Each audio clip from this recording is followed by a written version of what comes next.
Sigurado ka na ba dyan, Andres? Opo, bakit hindi?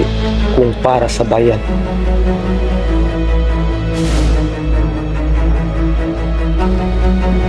Ang mga magigiting ng anak ng bayan, dumating na ang panahon.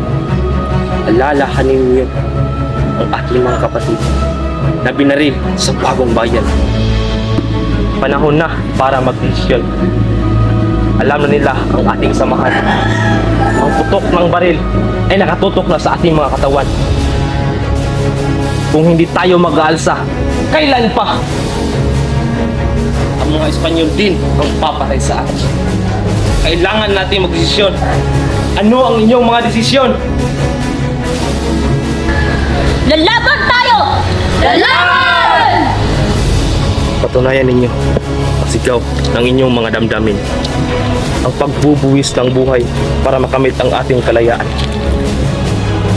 Ang pagdanak ng dugo upang maisamba ang bansang Pilipinas. Kung handa na kayo, labas nyo ang inyong mga sedula.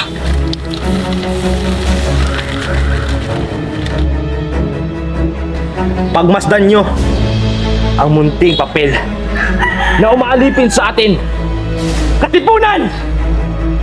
Kailangan na nating wakasan ang ilang daang taong pananakop ng Espanya. Kulang man tayo sa sandata. Lalaban tayo hanggang huling hininga. Tayo ang magtatagumpay dahil tayo ang anak ng bayan. Atin ang bayang to. Atin ang lupaing ito. Lalaban tayo! Ano pang hinihintay nyo? Ulitin ang sedula!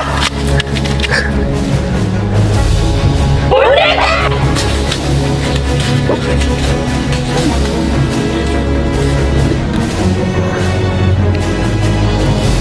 Mabuhay ang Pilipinas!